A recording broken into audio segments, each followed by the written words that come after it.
Viking funeral. The basic knowledge about the afterlife of the Norse is that the warriors will meet in Valhalla. The funeral ceremony seen in the movies is to put the deceased in a boat and burn it before letting it float away with the current. But are the Norse or Vikings what we think? We must understand the concepts and beliefs in funerals of ancient Scandinavia. Historical evidence about the Norse beliefs about death comes from legends or saga. There were originally oral traditions that were passed down before being compiled and written down in the 13th century. Direct evidence about the ritual forms comes from traces of burials and tombs. They are material evidence that both helps prove legends and contradicts historical documents. They are probably the result of recording old beliefs through the eyes of new beliefs such as Christianity, a religion that later groups of people in Scandinavia also practiced. The Norse afterlife is not just Valhalla.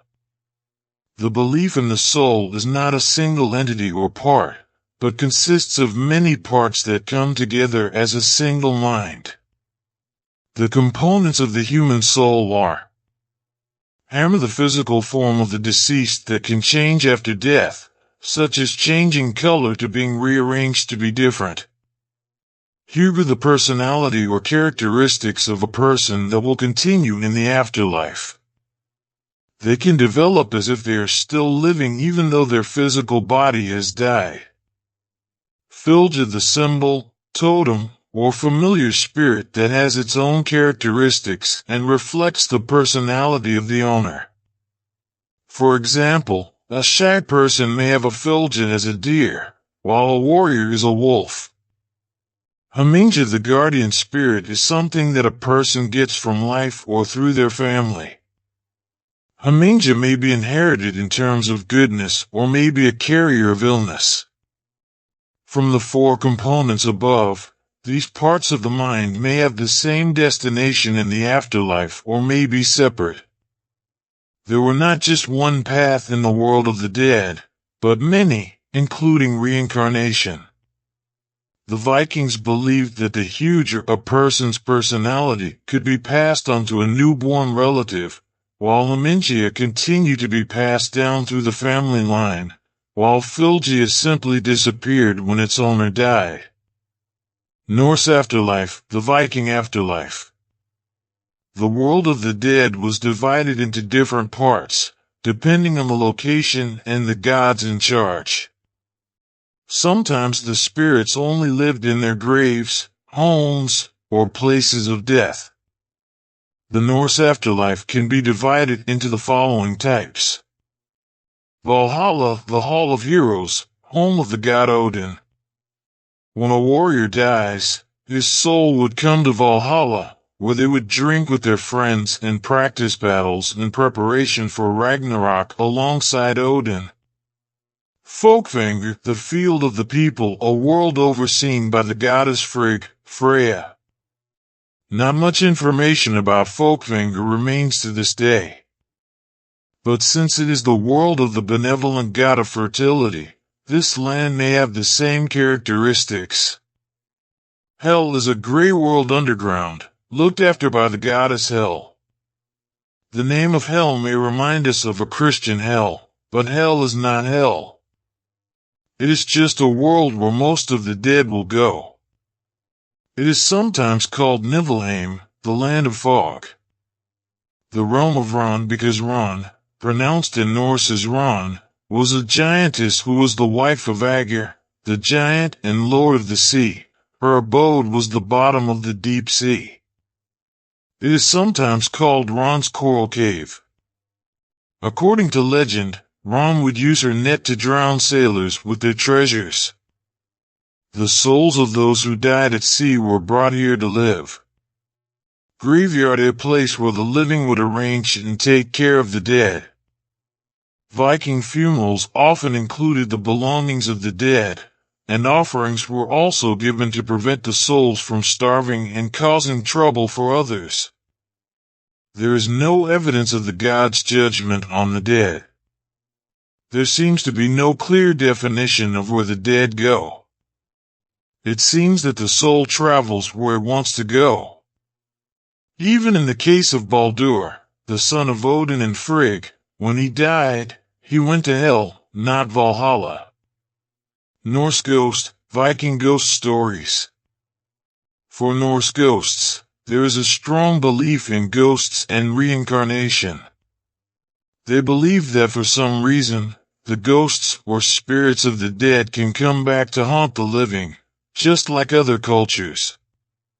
The so-called Viking ghosts are divided into two types according to the nature of the haunting as follows. Hogby are spirits that live in their tombs, strictly guarding the treasures that are dedicated. If someone invades the tomb, the Hogbite is ready to beat the person to death. Anyone who is vengeful with this type of ghost indicates that they may have violated the tomb of the deceased, so there is a grudge. Draugr, or also known as Aptjarganger, is a person who comes back from the dead again. It means a ghost who rises from the tomb to threaten the living. The Draugr would rise from the graveyard at night to disturb the lives and communities of the living. They were large, strong, and always hungry zombies. Furthermore, the Draugr could transform, control the weather, and even destroy the future. The reason for the Draugur's return to disturb the living could be due to evil forces, anger toward the living, or unconventional burials. The Vikings' belief in protecting against ghosts. When there was a belief in ghosts, there had to be a way to solve or protect oneself from these things.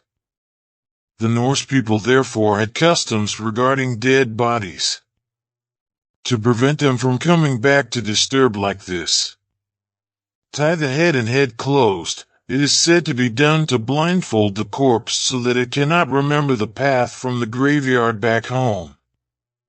The Vikings' belief is that ghosts must enter and exit through the same door that they were taken out of after death, so they use the corpse door, which is a temporary door to take the corpse out. It may be a brick wall that can be broken down, and when the corpse is taken out, brick it up completely. Always take the corpse out of the door using the legs first. So the big toes of both feet together, or so both feet together, to prevent the dead from returning easily. If the feet are not sewn together, tie the shoelaces of both feet together. If it is too difficult, just tie the feet of the corpse. Break the bones in the legs, such as the ankle, knee, or shin, to make sure that when the ghost returns to the body, it will be extremely difficult to walk out of the grave. During funerals, when visiting someone's house late at night or coming home, knock 3 times as a signal. If you knock once, it is the ghost's work. Use amulets or religious images to protect against ghosts. Norse burial rituals. It is common to see Norse burials in which the body of the deceased is placed in a wooden boat with offerings, set on fire, and allowed to slowly leave the shore, completing the ceremony. This is an old belief that has been familiar to us in movies and media, but in reality, Viking burial rites are not like that at all. From archaeological data, we can categorize the types of burials in Viking culture as follows. Cremation is a simple method of management. The body of the deceased is usually performed at the selected burial spot, creating a firewood pile. Usually, when the body is cremated, the unburned bones are collected and arranged on the remaining firewood, and the ashes are covered with earth. In some areas, the ashes may be collected and put in earthen pots and buried, such as in the case of the Åland Islands, which are located between Sweden and Finland. This type of cremation is mostly used for ordinary people, children, and slaves, who are not as highly regarded as citizens as famous warriors or important figures. However, there are exceptions in some areas as mentioned above. Boat burial, ship burial, is a method of people with a relatively high social class. They will build a boat according to their status and bury it in the ground. They will arrange the body of the deceased and the offerings, which may include both the belongings that they will take with them, including some slaves who must be sacrificed to serve in the afterlife. Sometimes, they may not build a wooden boat, but bring stones to surround the grave in the shape of a boat. It is called the stone ship burial. The body that is brought to be buried may have been cremated before being buried. This tradition was found in the early stages of Scandinavian society, northern Germany, and the Baltic countries.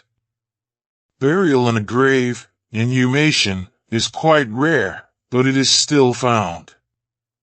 The body of the deceased will be placed in a rectangular pit that may be lined with cloth or mats. In some places, wood is used to make a box around the grave. Offerings are placed similar to cremation and burial in a boat. This type of burial is still debated whether it was influenced by Christianity that spread to Scandinavia or not, because it is similar to Christian burial practices.